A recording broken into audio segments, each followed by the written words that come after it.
ஜாலியா மாணவர்களோட வளர்ச்சிக்கு துணையா இருக்கும், தடையா தானே இருக்கும். அப்புறம் நம்ம பசங்க இருப்பாங்க, படிக்கிற மாதிரி இருப்பாங்க. சரி இல்லைங்க, படிக்கிற மாதிரி நடிச்சிட்டு இருப்பாங்க. அப்போதான் அம்மா வந்து கொஞ்சம் கரண்ட் பில் கட்டிட்டு வாடான்னுவாங்க.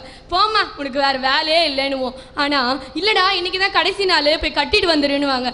சரி வேணா நான் நெட்லேயே கட்டுறேன்னுவாங்க. ஆனால் ஓடி ஆடி வேலை செஞ்சால் தானே உடம்பு நல்லா இருக்கும். இப்போவே இப்படி சொன்னோம்னா சோம்பேறித்தனம் தானே வருது. அப்புறம் 35 வயசுல கை வலிக்குதுன்றான், கால் வலிக்குதுன்றான், 10க்கு தலை வலிக்குதுன்றான், இன்னும் கொஞ்சம் மேலே போனால் சுகர் வேற வருதுன்றான். இதுலே தெரியலையா நம்ம மாணவர்கள் எப்படி சோம்பேறி ஆறாங்கன்னு. அப்புறம் நம்ம ஃபேஸ்புக்கும் ட்விட்டருக்கும் வரலாம். ஃபேஸ்புக் ட்விட்டர்லேயே மாணவர்கள் இருக்கிறதுனால பாதி பேர் படிப்பே மறந்துட்டாங்க. ஒரு சில பேருக்கு படிப்பு மேலேயே இன்ட்ரெஸ்ட் இல்லை. இப்போல்லாம் 1 GB 3G டேட்டா விலை தெரியுது, ஆனால் 1 கிலோ தக்காளி விலை தெரிய மாட்டேங்குதே. இதிலே தெரியலையா நம்ம மாணவர்களோட வளர்ச்சி எப்படி இருக்குன்னு.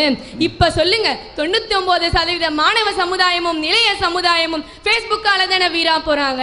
இதை எப்படி ஐயா எதிரணியினர் மறுப்பாங்க? இல்ல அவங்களால மறுக்க தான் முடியுமா? இல்ல அவங்களுக்கு மறுக்க தான் தைரியம் இருக்கா? அப்புறம்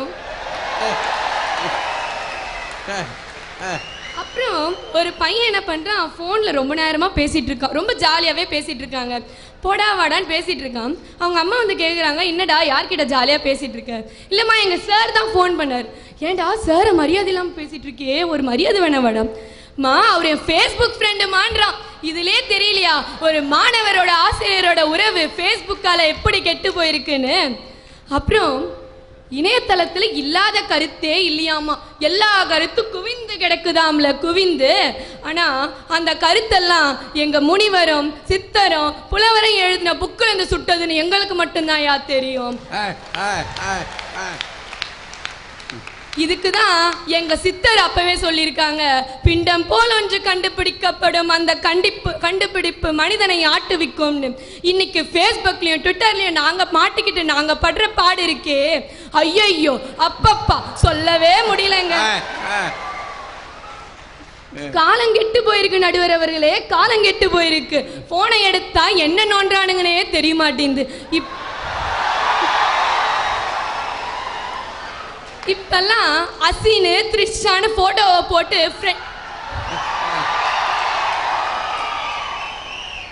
ஃப்ரெண்ட் ரெக்வஸ்ட் கொடுத்துக்கிறானுங்க. கடைசியில தான் தெரியுது என்னன்னு, இவனும் அவனை ஒரே குட்டையில விழுந்தா மட்டைங்கன்னு.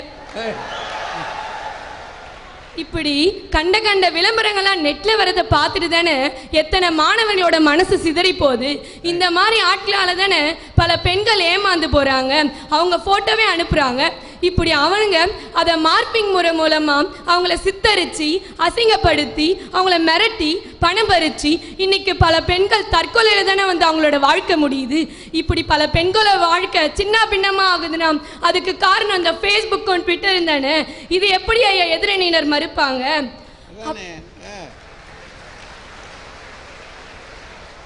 அப்புறம் ஏற்கனவே நொந்து போனவன் தான் போய் வெப்சைட்ல வேலை தேடும். ஆனால் நம்ம ஆளுங்க என்ன பண்ணுறாங்க, வெப்சைட்லேயே பொய்யான விளம்பரத்தை போட்டு இன்னைக்கு எத்தனை இளைஞர்கள் தங்களோட பணத்தை பறிகொடுத்துட்டு நடு தெருவில் நிற்கிறாங்கன்னா அதுக்கு காரணம் இந்த வெப்சைட்டில் வர போலியான விளம்பரம் தானே. இதெல்லாம் எங்களை மாதிரி இருக்கிற வேலையில்லா பட்டதாரி விஐபிஸ் மட்டும்தாயா தெரியும்.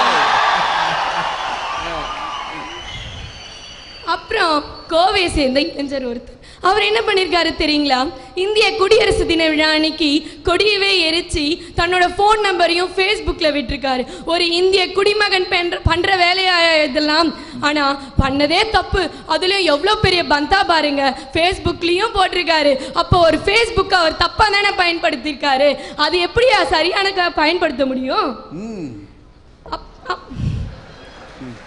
அப்புறம் பஞ்சாபை சேர்ந்த மாணவர், அவருக்கும் இதே மாதிரி தாங்க வாட்ஸ்அப்லயும் மெசேஜும் வந்திருக்கு. என்னன்னு தெரியுமா, ISIS தீவிரவாத அமைப்பில் சேர சொல்லி மெசேஜ் வந்திருக்கு. அவர் என்ன பண்ணியிருக்காரு தெரியுமா, நம்மளுக்கு எதுக்குடா பிரச்சனைன்னு சொல்லிட்டு போய் போலீஸ் ஸ்டேஷனில் போயிட்டு எல்லா விஷயத்தையும் சுமூகமாக முடிச்சிட்டாரு. ஆனால் இன்னைக்கு பல மாணவர்கள் மூளை செலவை செய்கிறார்கள் என்றால் அதற்கு காரணம் இந்த ஃபேஸ்புக், வாட்ஸ்அப் போன்ற சமூக வலைத்தளங்கள் தானே. அப்புறம் வாட்ஸ்அப் வருவோம், உட்காந்தா ஒரு செல்ஃபி, நின்னா ஒரு செல்ஃபி, தூங்கினா ஒரு செல்ஃபி, 10க்கு ஸ்டேட்டஸ் வரையும். ஆனா வாட்ஸ்அப் ஸ்டேட்டஸ் போட தெரிஞ்ச நம்மளுக்கு குடும்ப ஸ்டேட்டஸ் பார்க்க தெரிய மாட்டேங்குது. இதுல இருந்தே தெரியலையா? கடைசியா ஒரே ஒரு உண்மை சம்பவம் மட்டும் சொல்லிக்கிறேன். ஒரு கிராமத்தை சேர்ந்த ஒரே ஒரு பொண்ணுக்கு ஒரு டெல்லியை சேர்ந்த ஒரு மாணவன் ஃப்ரெண்ட் ரெக்வஸ்ட் கொடுக்குறான். அந்த பொண்ணு அக்செப்ட் பண்ணிக்குது. 2 பேரும் மாறி மாறி பேசுகிறாங்க. நாளடைவில் அது காதலாக வளருது. அந்த பையன் அந்த பொண்ணை டெல்லிக்கு வர சொல்கிறான். அந்த பொண்ணு அவனை நம்பி போகுது.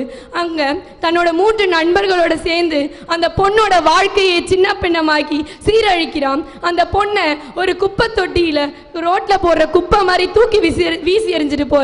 இன்னைக்கு அந்த பொண்ணோட வாழ்க்கை இன்னைக்கு என்னமா இருக்கு தெரியுமா? இப்படி பல பெண்களோட வாழ்க்கை அழிந்துனா இன்னைக்கு இளைஞர்கள் ஃபேஸ்புக்கை தப்பா பயன்படுத்த மட்டும்தான் காரணம். ஆகவே இளைஞர்களே, கடைசியாக இன்றும் ஒன்று சொல்லிக் கொள்கிறேன்.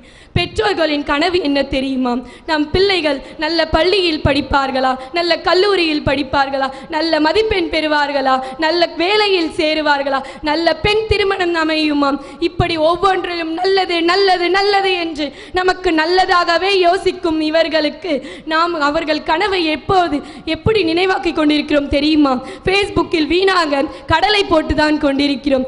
ஆகவே ஒவ்வொரு மாணவனும் இங்கு இருக்கிறவர்கள் சிந்தித்து பாருங்கள்.